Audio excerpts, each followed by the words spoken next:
好，我是 C 姐。那我们团队呢，其实一直在做出租和长租公寓的改造。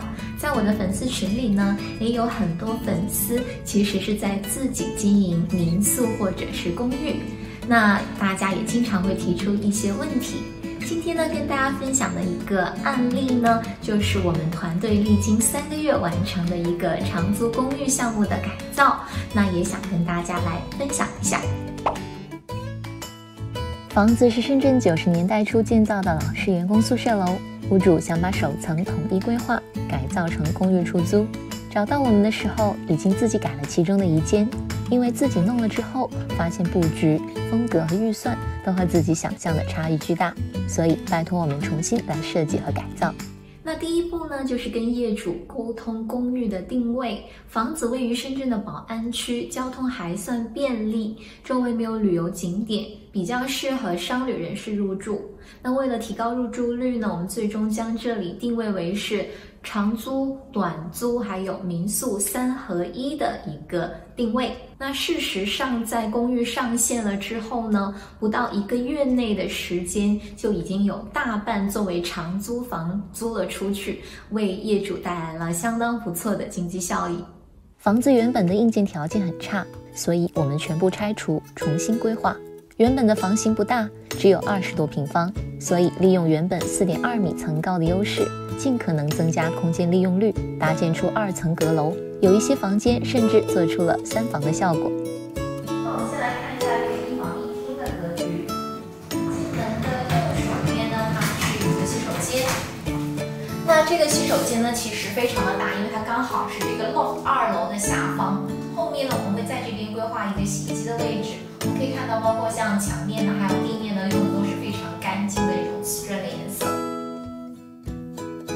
那进门的左手边呢，我们就规划了一个收纳柜，可以放置鞋子还有常用的物品。像在下方呢，我们都有去做这样可以放鞋子的这样的隔板。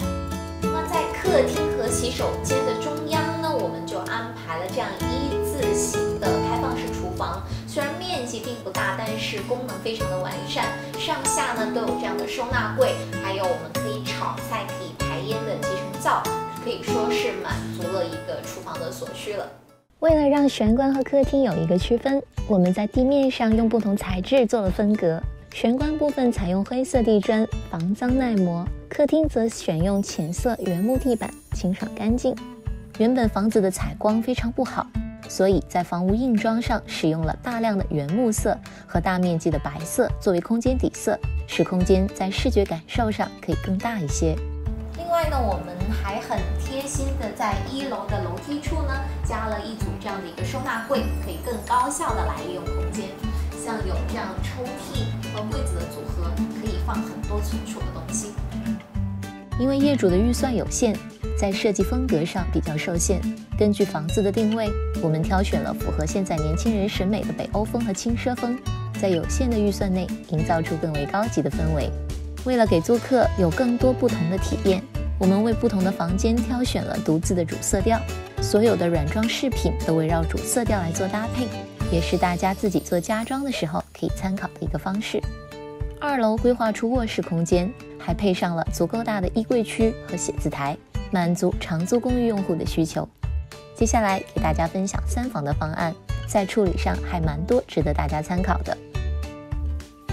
那2楼呢，我们通过一个小小的走廊，将2间卧室分隔开来。为了不影响采光呢，那每间卧室仍然是使用的这种隔音的双层玻璃。推拉门的背后，我们都有配这样的一个布帘。那睡觉的时候呢，可以将布帘拉上；白天的时候将布帘拉开，互不影响。那在每个卧室区呢，我们仍然是安排了这样的一个存放衣物的一个衣柜，还有就是一个小小的梳妆台，平时可以在这边写字或者是化妆。为了让客厅的功能更为完善呢，我们就把这个通往2楼的楼梯做了一个投影的背景墙，这样坐在沙发上呢，这边就可以看投影了。那客厅靠窗的这个区域呢，我们增加了一个这样的玻璃的推拉门，将这个区域规划成一个多功能房，它集学习、工作和休闲为一体。平时如果是工作的话呢，就可以把推拉门拉上，作为一个隔音。那么如果是平时在这边想要做休闲的话呢，就可以把这个门拉开。它这里刚好靠窗，在下午的时候光线也非常的不错。